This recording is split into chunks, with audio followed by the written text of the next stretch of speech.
Happy weekend, everyone, unless you're watching this later on. It's not the weekend for you, I guess. But today I want to talk about team leadership and perhaps give some motivation and advice for newer team leaders who either feel like they've hit a wall or just need some motivation. And I'd like to take this opportunity to share some of my personal stories with my team HD. So I feel that while most people know that HD exists and I'm the main team leader, the founder, the average community goer doesn't really know much about our team history because for the most part right now, most of us, we aren't like active in community servers. Like we're pretty off to ourselves, and MK to us now like isn't really a means for existence, but instead just an activity that we do. And I personally think this is a really good thing for a clan. So it means that your members log on every day because they want to hang out with each other, and I'd like to try to sell this idea to all of you by the end of the video because I think it's important. So I think a lot of people want to know how to improve their clan skill-wise first and foremost, so I guess I'll start my rambling there. So it may seem like many of the most skilled clans in the community just form spontaneously between people who already know each other. They just get a roster of players that they know are met from other top teams. So so they just get a bunch of really good players together that they know are really good, and that's how they just start at the top initially. And some people even go as far as like stealing clan members for these projects, or even just waiting for teams to throw in the towel so they can take new members in a quote justified way. And you may ask, why even bother if I can't attract good players, or why bother if every time I get some good members they just try to transfer to a higher up team? And these are real issues, and I know that leading a young or new team can be a wild ride, but I believe I have some ideas for these problems, but I'll get to that at the very end. So the point I'm going to make is that you can make it from the bottom up, and it's a process that I have been through before, a long one, but I've been through it, and I'd like to walk a little bit through my personal story, which is practically HD's story, talk about some of the stuff that we had to face over time and how we eventually got to where we are at today. So one thing you'll find is that the hardest work comes in the beginning. It's like a business. You make a business, you gotta make the money, and then when you get the money you can afford more stuff, and it becomes easier. So it's just really hard at first to make it off the ground. So while running a solid team may seem borderline impossible right now, the more progress you make, the easier it will become. So let's flash back to late 2007, early 2008, the GameCube era. I was like 11 years old, and my grade school friends and I all played tons of video games together on the Cube. We mainly played Melee over Double Dash. Like we would occasionally play Double Dash, but like I was a bit too good at MK, so it's like really one-sided and unfair compared to other stuff that we played. So that's why we didn't play MK together much. But when MKW and Brawl came out, things were different because online became the new way to play, and Brawl's Wi-Fi was complete utter garbage, and MKW's was pretty good. It allowed us to discover stuff. So MKW had online leaderboards, and on MKW we discovered like clans through these online leaderboards, and sometimes in worldwides. Like we would just like look up like the Toads Factory top 10. It's like just have like a bunch of like all stars and members or star dashers. So we wanted to be cool like the good guys in worldwides, and especially the ones on the leaderboards, the top dogs. So we made a team named HD by an old friend of mine. So finally my friends and I would play MK more together because we finally had a common goal, which was just teaming in worldwides, which you shouldn't do, but like we were ignorant then, so don't take that advice. But the problem here was that there's no way for us to play matches. Like the only way we could team up together was just worldwide and ruin worldwides, but I don't think it was that much of a problem. I guess it was all in ignorance. So yeah, we just try to worldwide and act cool that way because like we all have the same matching tag, and it was fun. So if you're listening to this video now, here's one thing to think about now. So considering that you're already online in the community and playing matches, you're already way ahead of like where my clan was half a year in. So that's something you have already. Eventually we did move to the community, but Call of Duty Modern Warfare 2, I believe, had just come out, and my friends all flocked to it except for one of them. So when we arrived on the old boards, we had to do something difficult, and that was recruiting to stay alive, or even to be able to play 3-on-3s or 4-on-4s. An extreme passion is a must for your team in MK, so like you gotta strive to improve. You gotta want it. I didn't know how forums worked when I joined MKW.com, and I was told I would fail multiple times because I was just a brain dead Randy, and I almost accepted that. I did really cringy stuff like posting my clan thread in the introduction section. I spammed threads to get 300 posts because there's a rule back then that you need that many posts to make a clan thread. People got pissed at me for it. I didn't give up though, and eventually I learned the system as time went by. So for me, my team was kind of a big deal to me. So at times you gotta put it ahead of your individual MK career, I guess, if you're gonna want to succeed, because you do have to make it a high priority. Our first war was against a team called the Tigers. It was led by some guy who's long gone from the community now, but probably a few people remember him. He was somewhat infamous. We were rival teams at first, though. We won every match against them, including our first war, which was just me and friends from school. So now the leader of their team did recruit like us, and he did clearly enjoy the game, but there wasn't really a comparable effort to what I did, like what he did. He seemed to focus on his MK career, is what I'll call it, more than his teams, and as a result I think it cost his team a shot to be good. He focused more on developing connections with better players who weren't really interested in his team, and he wouldn't add his teammates to his friend roster because it would make it look worse or something, and his friend rosters were a big deal back then also.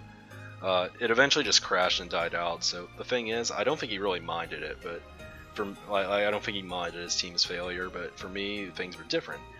HG was a group that I wanted to prove to myself would succeed, so it was my main focus on MKW.com. So I think what resulted in us landing better players was simply trying to get good myself. I came to the community above average, I would say, but there was a lot of bad players, I'll admit. So it wasn't I was really that good. It's just a lot of people were really bad.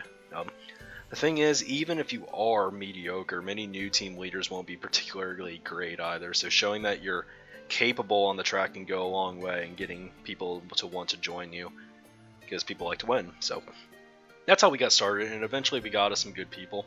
What else is important is perhaps getting an active team who could war pretty frequently, because initially that can be a deal breaker for new members. So that wasn't something I was good with, because when I started the team I had to use my damn Wii for internet access most of the time, so communication with us was not good. About 2 to 3 months into our forums life, we were pretty close to being a complete dysfunctional mess. Really, it took about a year to gain any sense of stability. It's a word I'll use a lot. But for the first 2 to 3 months, that was the hardest, because we needed to recruit some members, and when your team is new, oftentimes players won't stick around because they think you aren't doing a good job. It's well, it's just a new leader, so what does he know? So they don't see the team as a working culture yet, and early on you probably haven't done anything to prove yourself. So what kept HG alive in the first month was that we did develop a sense of camaraderie and friendship between our members. It makes dipping from a team tougher if you do have connections with your members, and people think about that, so it is important. At the time I didn't think much of it, but I did begin to realize that it actually is the most important thing to focus with on your team, straight up the most important thing.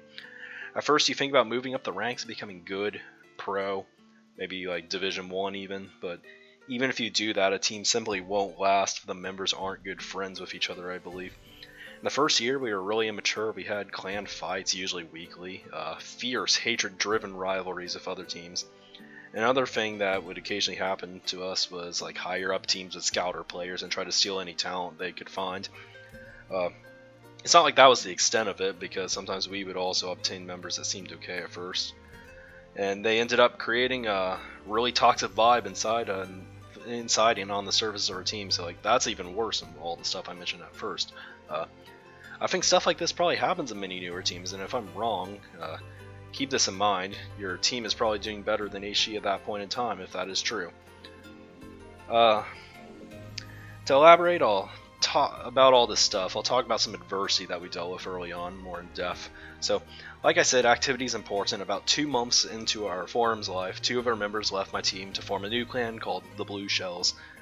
They were weaker than we were skill-wise, but they were more active than we were at the time. So while I tried to get wars frequently, I didn't use any chat boxes, and I was a bit ignorant to how frequently teams played. So TBS, that was their tag, was the first real threat to our existence that we faced, because back then the community was huge, even larger than now. So subcategories were kind of formed where teams around similar skill levels would compete the most with each other and talk some shit.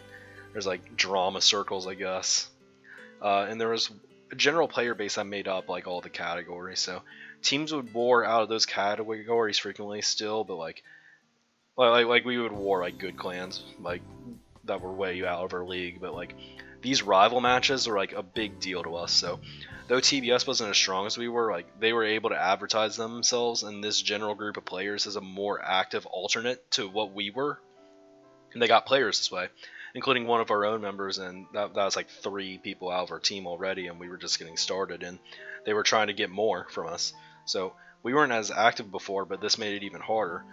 This is a wake-up call to me, and as a result, I did try to make efforts to play more in scheduled times to even play with the team. So the rivalry only got more heated with time because they beat us in our first 2 matches, and they started to taunt us. This may have been because of playing non-optimal lineups, I guess, because we were trying to get desperate for matches, and in our next 2 matches we did beat them, and we wanted to have a best of 5 grudge match with them, both teams, to prove who was the better team. So we set up a team and managed to pull our best lineup, and we absolutely demolished them. It was a 4v4. It's like plus 150 or something. It was crazy. It was really satisfying, and these really become the moments that you play for sometimes. They ended up losing activity after that match and eventually decided to split up as a team. Some people wanted to come back to us. Some other teams were added a few of their players. It was a rough period of time. New clans are pretty unstable, so you had to do whatever to keep moving by, I think. So even though I don't think it's a good thing that perhaps they split up, like you got to protect your team first and foremost, I'll say that. Later in the year we continued to get better, and adding some solid players led to getting other solid players, despite losing some players to inactivity, including the rest of my friends from school. It's almost like exponential growth, because the difficulty of leading goes down over time, but we did start getting pretty solid players, and it attracted teams in the WCL, World Clan League. We weren't in it yet. It attracted some of them, and they would scout our members and sometimes try to steal them, and it even worked sometimes. So I remember one day one of our best players went to another team, and it was soul crushing to me. It felt like so much of the progress we were trying to make was just stepped on instantly, and it made me want to quit on the clan and just throw in the towel. So I'd found out that another team leader had tried to persuade 2 of our members into leaving to join his better team at the time. This guy's no longer in the community, but he's been around like semi-recently, but he was extremely mature back then, and I'll say that he definitely improved himself. So really, maturity can help anybody down the road. Back on topic, I didn't want to deal with leading a clan if it just meant that improvement led to stuff like this happening. So I pretty much had decided that I wanted to stop leading the team. Something led to me not pulling the plug, though. Despite everything that happened, I still had a team around me. Like, there were still members who wanted to be there. One of the members who was attempted to be recruited to the same team, but said he didn't want to join them because he liked HD.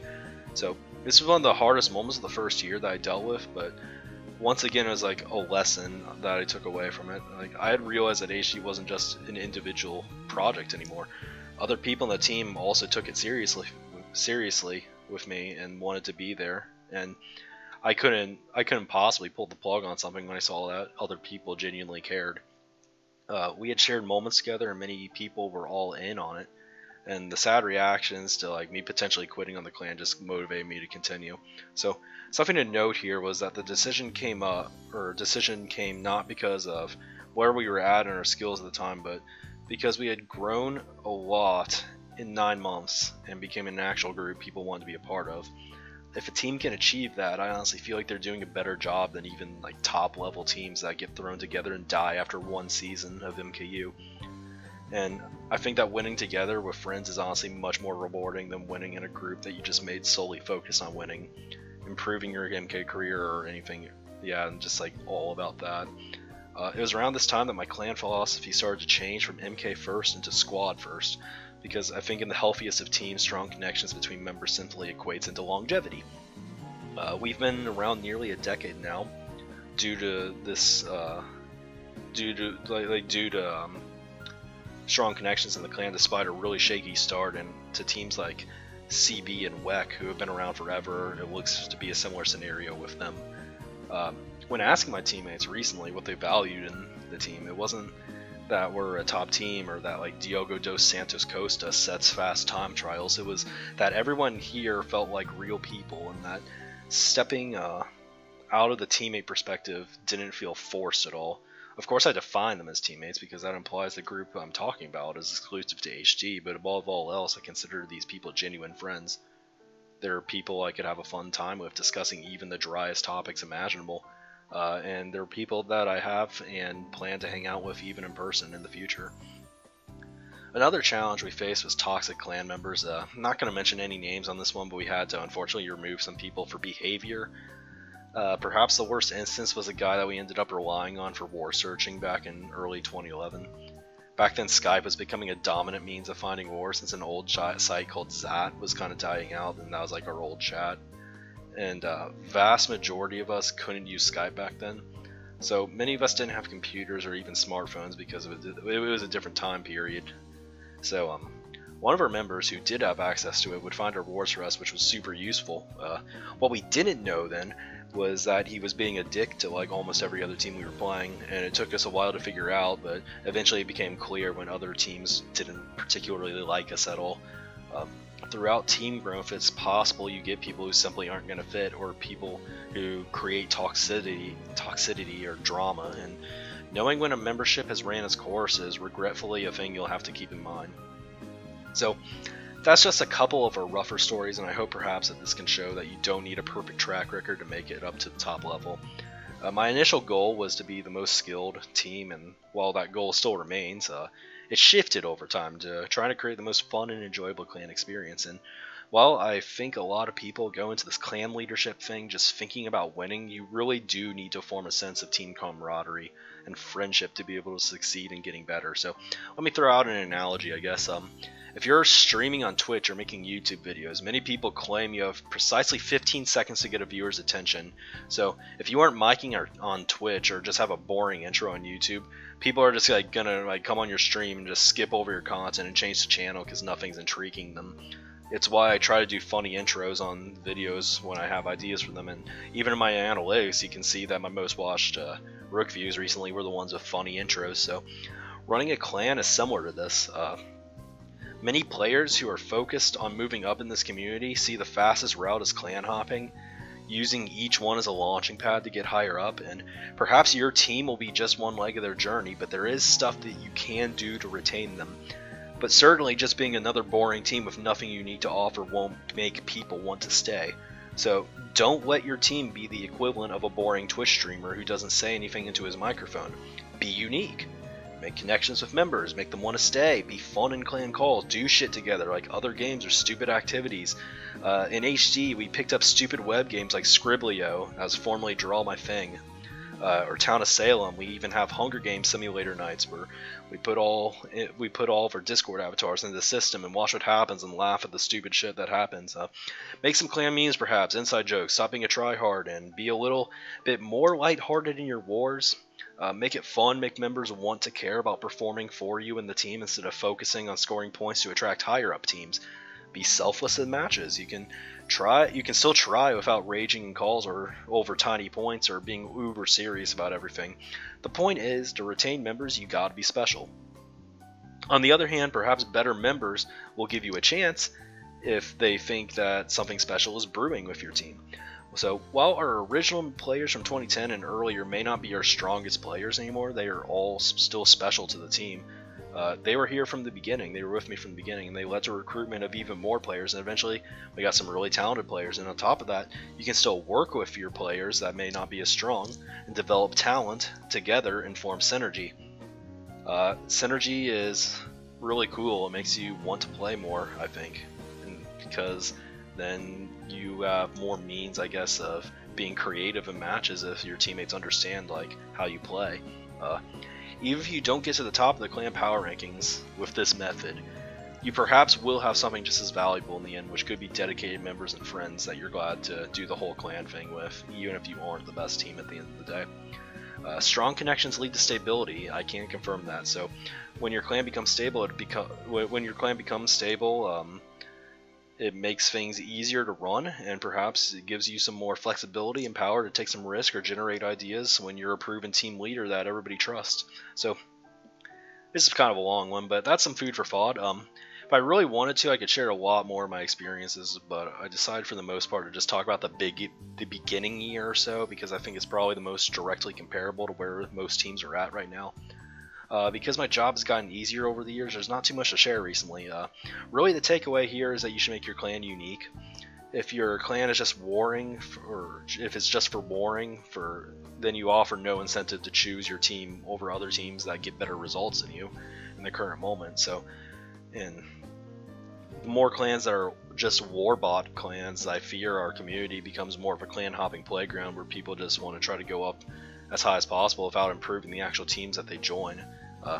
Maturity is a big issue also, I think, and especially for young leaders. I wasn't the best at it in my first year, so you should definitely try to improve yourself or even try to give back to the community.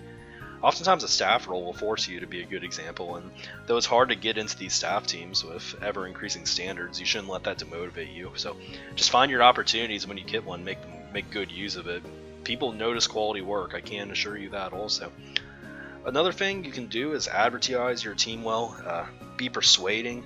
This is stuff that maybe you should wait for when things take off though, because then you'll have better things to write about, and additionally know that you aren't wasting your time since your members want to stay already. So I'll probably think about a ton of new things to say after I render this video, but I'm out of stuff for now, so I guess this will be it. So sorry for the wait. I hope this was a quality episode. I know I usually do different kinds of subjects, but I really did want to do more, I guess, endearing or motivating ones, so I hope this fits the bill. I just finished more exams, so I'll try to be uploading a little quicker in the next week or so. So that's all I have for now. Cheers. See you all later. Thanks for watching.